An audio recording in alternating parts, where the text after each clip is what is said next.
A warm welcome to The Conversation, the program that introduces you to some of the world's most creative women. I'm Kim Chakaneta. In the next few days, Hollywood will roll out the red carpet as stars, both well-known and soon-to-be-known, make their way into the Oscars ceremony. And all eyes will be on what people are wearing. And a good outfit or an unusual hairstyle can grab headlines and influence trends. And behind every memorable look, be it on screen or on the red carpet, is often an army of talented creatives who put in a painstaking amount of work.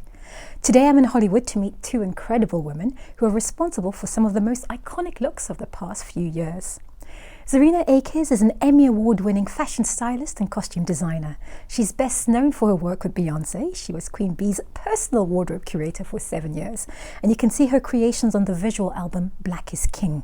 In 2020, Zarina founded Black Owned Everything, a platform supporting Black artists and creators. Zarina, welcome. Thank you. And Camille Friend is a renowned hairstyle designer, and she's been nominated in this year's Academy Awards for her work on Black Panther, Wakanda Forever. She's worked on 7 other Marvel titles, including Captain America, and on other films like The Hateful Eight, Django Unchained, and The Little Mermaid. She also trains younger generations of hairstylists through her academy, Hair Scholars. Camille, welcome. Thank you so much. Now, you both work with strong, powerful women. When it comes to your personal style, Zarina, what makes you feel confident and powerful? You know, I love a good suit. I love wearing pants. I love wearing long, lean silhouettes. And I love experimenting with fashion in a way that even like what I like to call twisted basics, you know, which is really a classic item. So let's say your blazer, your classic white button-down shirt, but that has a twisted element, you know, whether then it's a double collar or like it buttons to the left, you know, and there's some interest that makes it really special and collectible. Camille, how would you describe your personal style? I think it's like kind of like yours. It's very simple, very classic, but then I like something with a twist, and I always think about what the hair is going to look like, and always, you know, I always think about what jewelry I'm going to wear. So I always think about the jewelry, then I think about the clothes. I always think that hair for me is like the accessory. You Right, know, it you could do is. like a white t-shirt, but like that hair, you know, Exactly, like it it's the allows your ultimate. wardrobe to be like simple. Yep, I agree. I totally agree. Yep. And given that your world is hair, Camille, I mean, how much time and effort do you spend on your own hair? Is it that a case of like the chef doesn't cook at home? Well, I do spend a little time. Like I'm going to say I'm a wig wearer, but I have a lot of wigs. So I have, you know, I have a wall of wigs, and I just go pick, and I just work on my own wigs, and I actually do spend time for my hair just to make sure that it looks good. Now, Zarina, you've always been interested in fashion. When did you catch the fashion bug? You know, I have to say I caught it very early. You know, I'd even tie it back to the time when my family bought me that pretty Easter dress, and then I never wanted to take it off, you know, and I would kind of they practically had to hide it from me because I wanted to play at the playground with it all day. But I'd say really in high school, I started to experiment with design and really kind of put it to the forefront of what I wanted to do in my career. People in my school then responded well. They started buying things that I was making, and I did a fashion show, and that's really, I think, what catapulted it being a real career move. And I understand that your aunt and grandmother were some of your biggest fans. Yeah. My aunt and grandmother, they raised me, and I think I really learned, whether it's like, you know, how to conduct myself in a business setting to just loving unconditionally. I'd learned that from those two women. I think all the women in my family, to be honest, I've come from like this kind of what feels like a tribe of warrior women. Right. Tell me more about the warrior women. They're not taking any mess, you know, from anyone. And I think they've all kind of grabbed life by the horns and led their families in a way that is just really, really strong and beautiful and really inspiring. Camille, family also played a crucial role in your career choices. You're a third-generation hairstylist. Did that mean spending a lot of time in the salon as a young kid? Oh, definitely. Being a third-generation hairstylist is, you know, one of the things I'm most proud of. I have a big family, lots of hairstylists, and like growing up in the salon, like when I go into a salon and I just smell it, it makes me happy. Like I love the smell of perms. I love the smells of relaxers, and you know, and relaxers. Oh yeah, like I love all the smells of the salon because it's Nostalgic. familiar to me. It's totally familiar.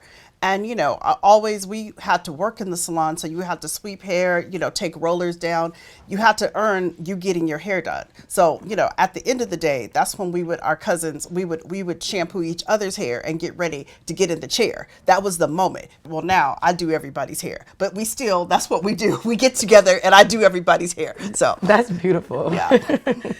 And when did you start working properly at the salon? How old were you? I was really young. I graduated from high school young. I didn't really like high school. So I started beauty school like when I was 17. My whole life, I always wanted to be a hairstylist. I always thought it was glamorous. It's always something where, you could always change people, you can fix people, you can alter people, their appearance. I didn't know I was going to go to Hollywood and make characters, but it was something I always loved. And, I have a whole group of friends who we're still friends I grew up with. We would weave each other's hair. We would braid each other's hair. Like we were laughing the other day looking at some of the pictures of the old weaves and extensions that we put in each other's hair. They were horrendous. But we thought we were really but that was, that was in the 80s. That was the big bad weave. I was going to say, where are you from? I'm from Tempe, Arizona. Because that also just dictates like the hairstyles and what was exactly. in it. Yeah. So we had there's some funny pictures of some big bad weaves. And the hair back then was horrific. So you would actually shampoo the hair and it could just draw up to your head. So but we all had fun because we were learning on each other, doing our thing. And, that's what we did growing up. Well, let's talk about your careers. Zarina, you were Beyonce's personal stylist for 7 years. Firstly, how does one even get a job like that? It's obviously not on LinkedIn or... That's true. Yes. It was not, I wouldn't say luck of the draw, but that saying like, what's for you is for you, what God has for you is, it was really one of those moments. I had worked with her assistant creative director on some test shoots. We were young and just like wanting to shoot and create. And I met him, through a photography friend. And one day, literally, I was having dinner. I made lasagna. And I was like, young, I didn't have a lot of money. Invited my friend over for dinner. He's like, oh, can I bring a friend? And honestly, at the time, I didn't have a lot of money. I couldn't afford. I was like, I need this food to last me all week. I don't know if I can afford to feed these two guys.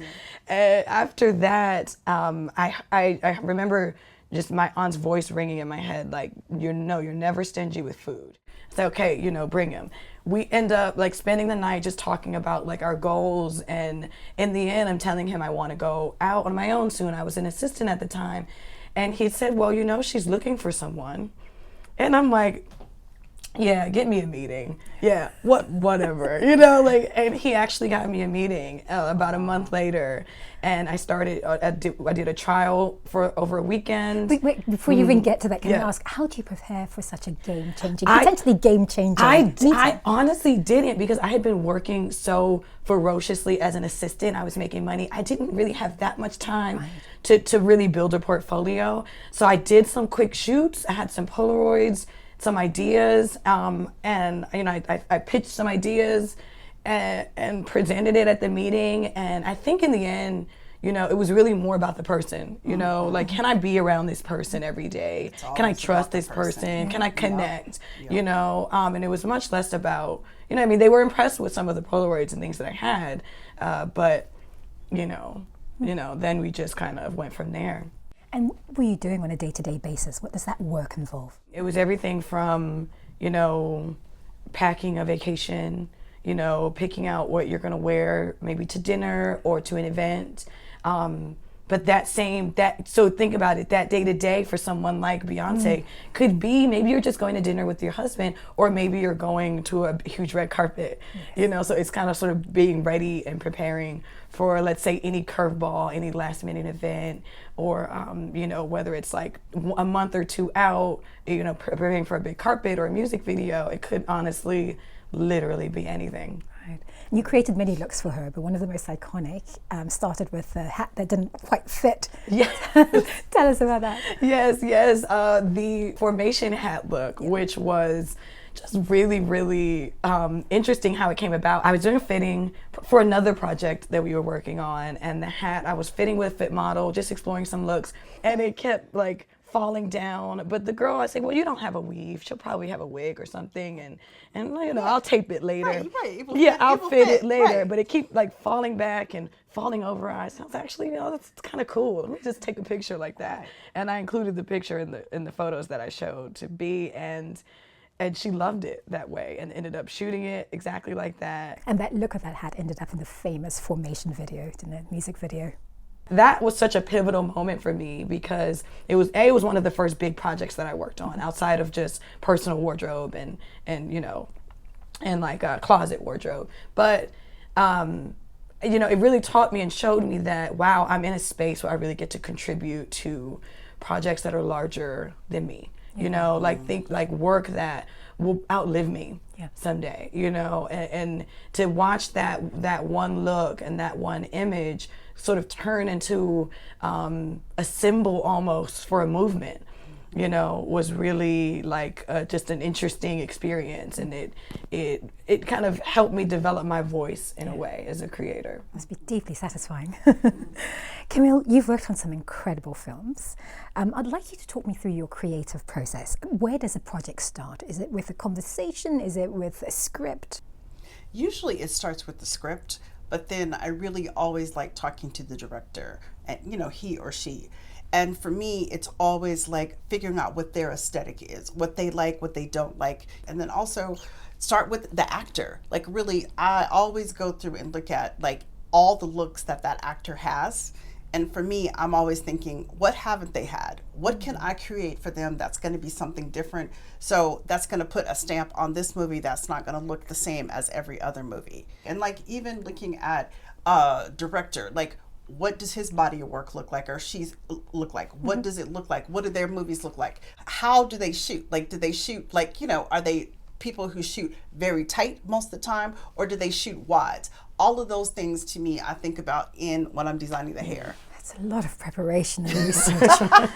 Oh, okay, let's talk about the logistics involved, because I understand, Camille, when you travel, you have like 50 boxes of equipment that you go with. Yes. I mean, tell me about that. Oh boy, it's just a lot of like, I'm a person, you never know what you're gonna need. You know what I'm saying? Mm-hmm. So I just rather bring everything in the kitchen sink. So, you know, I bring everything. Like I bring everything I could think of. Then when you're traveling to different countries, okay, then I need this kind of, you know, this kind of curling iron for this kind of electricity, or this one or that one, and huge converters. Like I have converters. They are bulletproof, baby. Wow. Like you will not blow up the trailer, but they're huge and they're heavy. But I have traveled with them all around the world because it works. Plus, I mean, I travel with, you know, vitamins and medicines and herbs, because everybody needs something, and I like to have all the special things, especially if I know that I'm working with, you know, Sam Jackson. I know the things that he likes. I know what Angela likes. Like, you know, I just always have all of those things in my kit ready to go. So, because we're here to serve, and we're dealing with people and individuals. So, you know, I just love having the plethora. Like people always like, go ask Camille. You know she has it. So I have it. Yeah, I have it. Serena, can you relate? Oh, absolutely. I mean, from nude underwear in every shade to like a belt hole puncher to pinking shears. That's everything. Like everything, to hot glue guns to extra fabric, new meshes, and it's just like the Barney bag for sure. For sure. Yeah. That's it. Now, Serena, you won an Emmy for your work on Beyonce's visual album, Black is King. Talk me through a couple of the outfits you created for that project. Oh my goodness. I feel there was over 100 looks on Beyonce alone. Wow. Which is insane to think about. And there was actually some that didn't even make the film.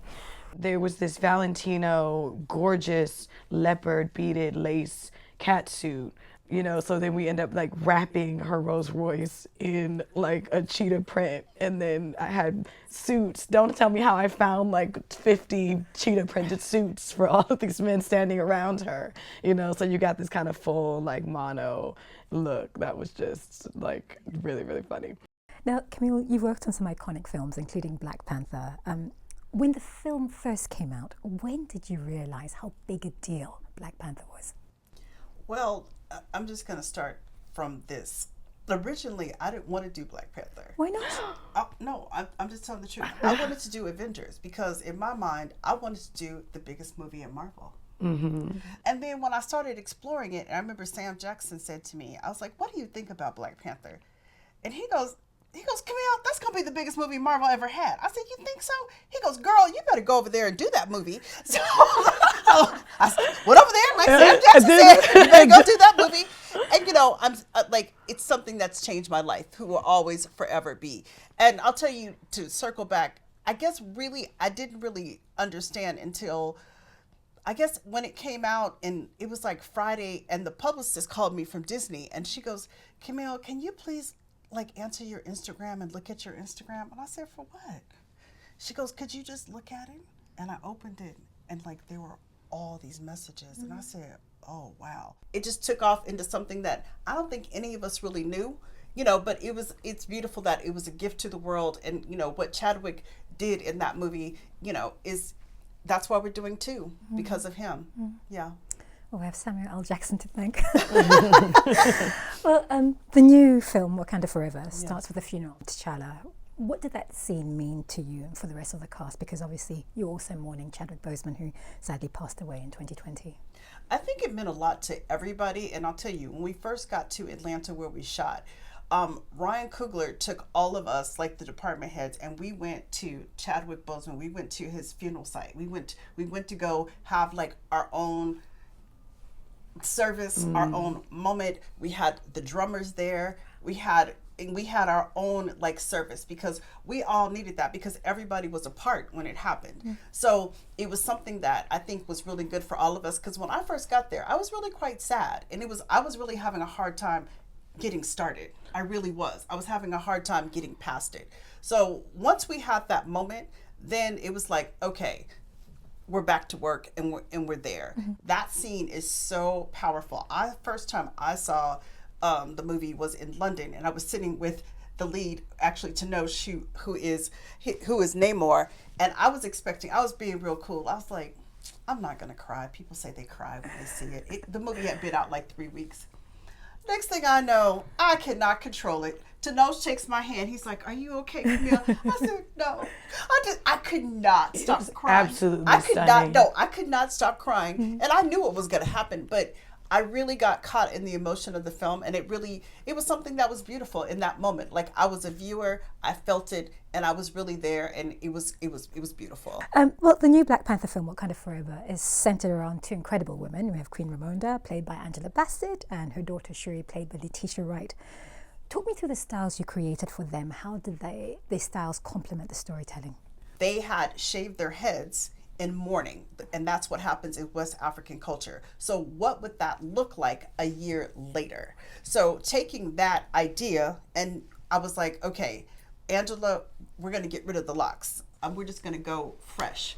And then with the Shuri character, what we decided, you know, in the first movie, she was the fun-loving kid. She had the braids, and we had the shaved sides, and we had put, you know, lines in it. It was a whole different movie. So coming into this movie, she is a young woman trying to figure out who she is. Like, you know, how do we lead a nation? Mourning her brother's death, as she was still very much heavy in mourning. So we wanted to change her up. So we still kept her sides shaved in the back, but we did, you know, we made a hairpiece, and which is like a 4C texture, and we did 2-strand twist on it. Keep it very, very simple, but it's something that still is going to keep you in the frame of what we did in the first one, but still gave you that connection to the second one. That's awesome. Yeah. That's really, I have no idea. That's so cool. Thank you. Right, let's talk about the pressures that come with your work. No pressure. Right? No pressure at all. Pressure. Zarina, a look can make or break an artist. Also, you need to make sure the client is happy, their entourage are happy, the designers are happy. How do you navigate that delicate balance? How do you keep everyone happy? You know what? I always approach styling. I think it's a collaborative effort at the end of the day, right? And I try not to force too much what I am dreaming about, because I don't have to bear that cross. I don't have to walk out on the red carpet or have anyone saying all these bad things about, or whatever. So just, criticizing what I'm wearing per se. So when it comes to, and I dress a lot of women, I just think it's important at the end of the day, as long as when they step foot out of that door and onto that carpet, they feel their best selves and they can feel confident. Their top isn't, they don't have to fuss with their top moving around. They can just kind of focus on being beautiful and feeling good. So I go along with what they're feeling. Camille, being a head of department on a big blockbuster film must come with a lot of pressure and responsibility. You're working really long hours, and inevitably there must be moments of like stress and conflict. Oh, yeah. How do you manage that? Well, there's always going to be stress and conflict when you're dealing with people. And I say this, hairstylists are like herding cats. You cannot do that. So, we're creative people. And I always tell people coming from the salon, the difference is when you're on a film, there's a lot of rules. We tell you when to be there, when to go home, when to have lunch. You can't be on your phone. And a lot of hairstylists who come from salons, they're like, what?